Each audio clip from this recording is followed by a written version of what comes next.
William Lisle Bowles was an English priest, poet and critic. Life and career. Bowles was born at King's Sutton, Northamptonshire, where his father was vicar. At the age of 14 he entered Winchester College, where the headmaster at the time was Dr. Joseph Wharton. In 1781 Bowles left as captain of the school, and went on to Trinity College, Oxford, where he had won a scholarship. 2 years later he won the Chancellor's Prize for Latin verse.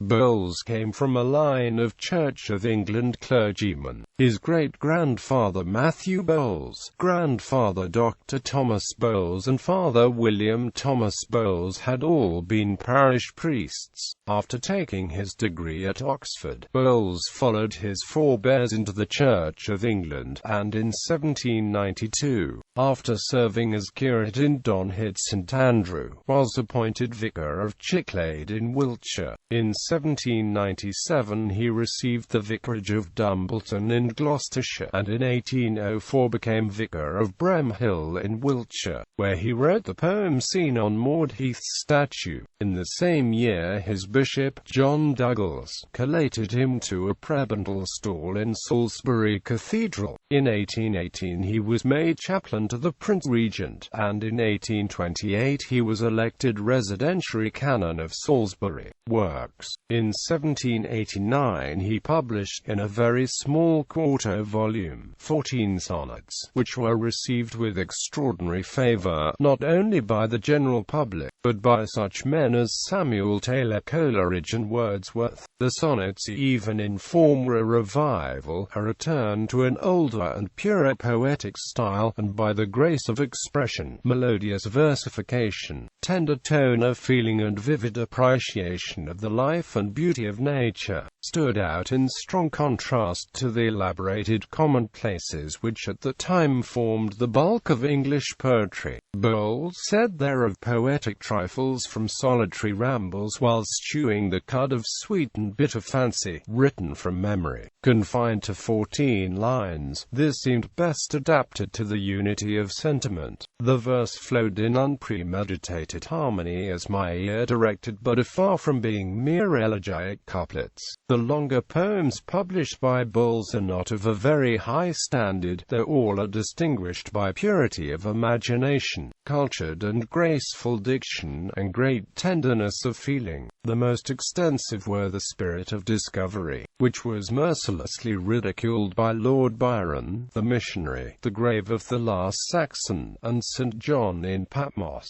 Bowles is perhaps more celebrated as a critic than as a poet. In 1806 he published an edition of Alexander Pope's works with notes and an essay, in which he laid down certain canons as to poetic imagery which, subject to some modification, were later accepted, but which were received at the time with strong opposition by admirers of Pope and his style. The controversy brought into sharp contrast the opposing views of poetry, which may be roughly described as the natural and the artificial. Bowles was an amiable, absent-minded, and rather eccentric man. His poems are characterized by refinement of feeling, tenderness, and pensive thought, but are deficient in power and passion. Bowles maintained that images drawn from nature are poetically finer than those drawn from art, and that in the highest kinds of poetry the themes, or passions handled should be of the general or elemental kind, and not the transient manners of any society. These positions were attacked by Byron, Thomas Campbell, William Roscoe and others, while for a time Bowles was almost solitary. William Hazlitt and the Blackwood critics came to his assistance, and on the whole Bowles had reason to congratulate himself on having established certain principles which might serve as the basis of a true method of poetical criticism, and of having inaugurated, both by precept and by example, a new era in English poetry. Among other prose works from his prolific pen was a Life of Bishop Ken. Other works include Combe Ellen and St. Michael's Mount, The Battle of the Nile, and The Sorrows of Switzerland. Bowles also enjoyed considerable reputation as an antiquary, his principal work in that department being Hermes Britannicus. His poetical works were collected in 1855 as part of the library edition of the British Poets, with a memoir by George Gilfillan. Reception. Bowles' work was important to the young Samuel Taylor Coleridge. Bowles was the cause in the 1820s of the Alexander Pope controversy into which George Gordon, Lord Byron was drawn.